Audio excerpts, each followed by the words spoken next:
Hola a todos, mi nombre es Javier Arandui, soy piloto voluntario en la Fundación Infante de Orleans y me han pedido que os hable sobre el Policarpo I-16.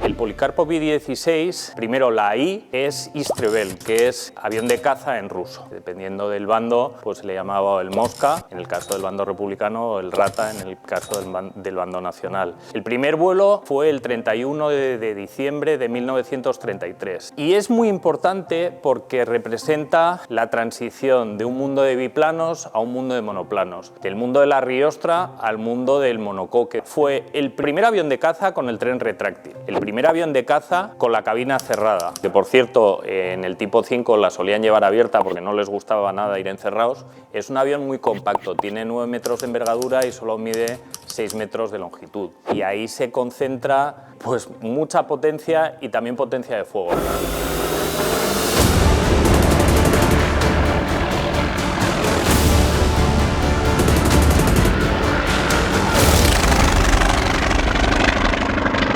En España hubo 4 versiones. Hubo por un lado el tipo 5, luego por otro lado el tipo 6, que tiene dentro de los historiadores genera bastante controversia. Un historiador ruso, Shabrov, fue quien lo descubrió o quien dijo que ese tipo existía, yo ahí lo dejo.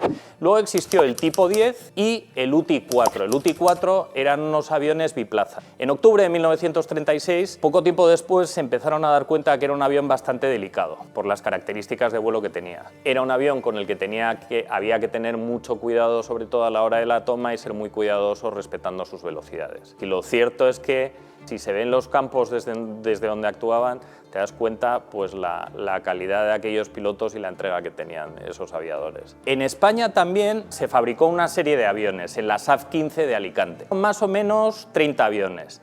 Y luego se incorporaron aviones que se habían recuperado al terminar la guerra. El Ejército del Aire, ya podemos hablar del Ejército del Aire, tuvo en total 50 aviones. Estos aviones se retiraron y es increíble, el último avión que voló fue el C-825. Este avión voló por última vez en agosto de 1953. Lo voló además una persona que luego ha marcado la historia aeronáutica de España, que fue Fernando Juan Valiente. Los primeros aviones llegaron a Cartagena en un carguero a finales más o menos, como a finales de octubre de 1936. En total llegaron más o menos entre 278 y 280.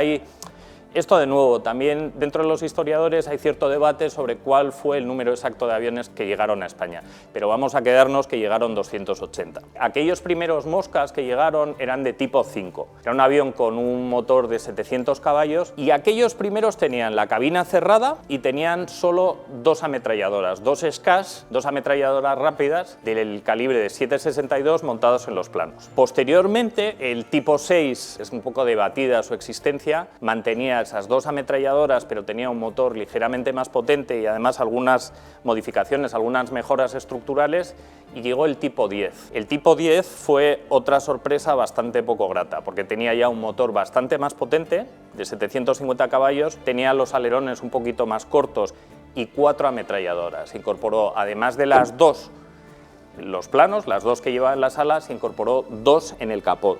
Que eso veréis que tiene como 2 especies de carenas, 2 triangulitos sobre el capó, eso es la carena, lo que carena las ametralladoras. Se montaron y empezaron a combatir en Madrid. Y aquí es donde se le acuñó el nombre del Rata. Normalmente la técnica que utilizaban para atacar era de abajo arriba y decían que parecía que salían de las alcantarillas. Fue una sorpresa bastante poco grata para la Legión Cóndor. Tened en cuenta que en aquel momento los aviones que habían traído eran sobre todo Heinkel 51, eso era la columna vertebral de lo que había en España. Rápidamente constataron que era un avión obsoleto y que no tenía absolutamente nada que hacer contra aquellos primeros Ratas o Moscas que llegaron. Cierto, después de todo el rollo que os he soltado, me he dado cuenta y llevo dándole vueltas todo el fin de semana que me ha faltado deciros la cosa más importante, que es la importancia del Mosca o del Rata en la aviación española y sobre todo en la parte que corresponde a la guerra civil. Es que el Rata fue la columna vertebral de la aviación republicana, de la caza de la aviación republicana, junto al Chato. Pero el Mosca fue el avión más avanzado que contó con el que contó la aviación republicana y fue, digamos, el mayor dolor de cabeza para la aviación nacional en aquellos años tan tristes.